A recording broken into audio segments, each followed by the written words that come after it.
जय माँ काली मित्रों, आपका मेरे चैनल माँ काली माँ काल शक्ति उपासना में स्वागत है।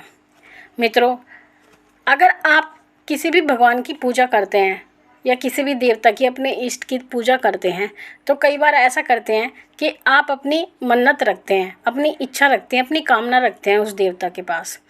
तो वो जब आप ऐसा करते हैं, वो कामना रखते हैं, तो तब ईश्वर आपके लिए क्या करता है, क्या करता है वो आपके लिए, आपकी इच्छा के बारे में, आपकी कामना के बारे में। देखिए मित्रों, आज का जो विषय है वो यही है कि जब आप अपनी बोल कबूल रखते हैं ईश्वर के सामने, तब वो क्या करता है।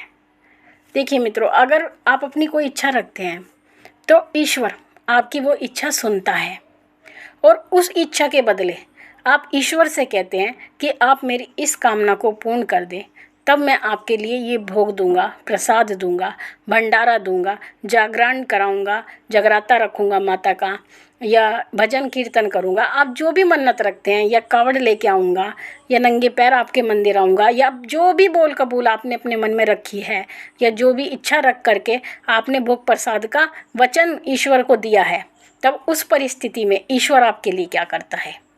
तो मित्रों, उस परिस्थिति में ईश्वर आपके लिए ये करता है कि आपके द्वारा रखी गई कामना और वचन वो आपके पूर्ण करता है, आपकी इच्छा को पूर्ण करता है, आपकी मन्नत को पूर्ण करता है।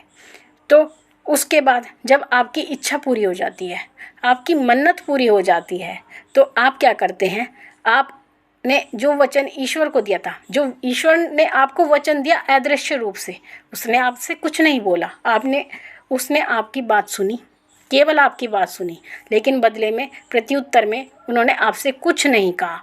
आपने वचन लिया, आपने वचन दिया कि अगर ये कार्य सिद्ध हो जाएगा तो मैं ये वचन अपना पूरा करूँगी या करूँगा।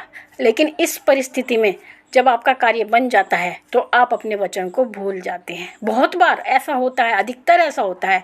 बहुत ऐसे व्यक्ति हैं जो अपने वचनों को भूल जाते हैं। तो उस परिस्थिति में आप ईश्वर की महानता देखिए। आपने वचन दिया कि मैं ये चीज़ दूंगा, लेकिन ईश्वर ने ये नहीं कहा कि तू पहले मुझे ये दे तब मैं तेरा काम करूँगा। उसने सबसे पहले आपका कार्य बना दिया, बिना कोई चीज़ लिए, कोई बिना भोग प्रसाद के, किसी भी प्रकार के कोई भी कार्य लिए बिना आपका वो कार्य बना देते हैं। लेकिन आप अपने वचन को भूल जाते हैं। तो आप अब ईश्वर की महानता को देखिए और अपने अंदर की हीनता को देखिए कि आपने वचन देने के बाद भी अपना वचन पूरा नहीं किया और ईश्वर ने बिना किसी लालच के आपका कार्य कर दिया। तो उस परिस्थिति में क्या होता है कि आपका कार्य तो बन गया, लेकिन जब ईश्वर आपके वचन पूरा करने की राह देखते हैं, अगर आपने कोई वचन दिया है तो फिर वो आशा करते हैं कि आप भी अपना वचन पूरा करें। और अगर आप ऐसी परिस्थिति आती है कि एक समय पूर्ण होने के बाद आप अपना वचन पूरा नहीं करते, तो आपके घर में परेशानियां शुरू हो जाती हैं। वही जो बोल कबूल है आपकी उन्नति में रोड़ा बन जाती हैं और आपके घर में परेशानियां शुरू हो जाती हैं। आपके घर में जो कार्य हैं वो बनने बंद हो जाते हैं। तब आप ये सोचते हैं कि पता नहीं हमारे साथ ऐसा क्यों हो रहा है। तब भी आप ये बात नहीं सोचते कि हो सकता है हमने कोई बोल कबूल की थी, इस कारण से ऐसा हो रहा हो। ऐसा मैंने बहुत बार देखा है, मेरे सामने भी ऐसी बहुत सारी बातें आती हैं कि लोग ये कहते हैं कि हमारे घर में परेशानी चलती है। फिर वो जो परेशानी होती है वो वास्तव में बोल कबूल की परेशानी होती है कि आपने बोल कबूल करी और आपने वो बोल कबूल पूरी नहीं की और वो काम आपका अटक गया।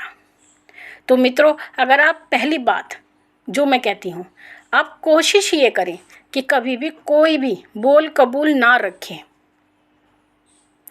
आप केवल अपनी बात कहें प्रार्थना के द्वारा ईश्वर से। अगर कोई परेशानी है उसको प्रार्थना में कहें, प्रार्थना करें कि हमें ये परेशानी है, आप मेरी इस परेशानी को दूर कर दो।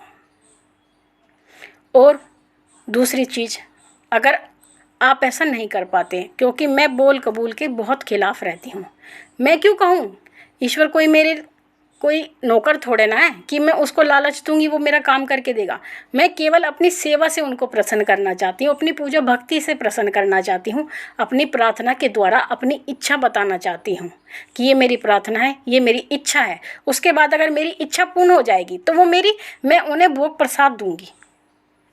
कि मेरी इच्छा पूरी हो चुकी है तो मैं उन्हें भोग प्रसाद के द्वारा प्रसन्न करने का प्रयत्न करूँगी। लेकिन ये नहीं कहूँगी कि आप ये कर दो तब मैं आपके लिए ये करूँगी। जो मुझे बाद में करना है वो मैं ये कोशिश करूँगी कि वो मैं पहले ही कर दूँ। तो मित्रों, बिल्कुल भी किसी भी प्रकार की बोल कबूल ना करें, और अगर करते हैं तो उसको पूर्ण करें, अन्यथा आपके घर में परेशानियां शुरू हो जाएंगी और वो परेशानियां भी ऐसी होंगी जिसको आप समझ नहीं पाएंगे कि इसका कारण क्या है। तो मित्रों, आशा करती हूँ मेरे द्वारा दी गई जानकारी आपको पसंद आई होगी। इसी प्रकार की जानकारी को प्राप्त करने के लिए आप मेरे चैनल को लाइक कीजिए, सब्सक्राइब कीजिए और शेयर कीजिए। साथ ही नोटिफिकेशन बेल को भी प्रेस कीजिए। साथ ही आप मेरे दूसरे चैनल माँ काली माँ दुर्गा शक्ति संवाद को भी सब्सक्राइब कीजिए। वहाँ पर आपको इसी प्रकार की जानकारी प्राप्त होगी। फिर मिलूँगी एक नई जानकारी के साथ। तब तक के लिए जय माँ काली, जय महाकाल।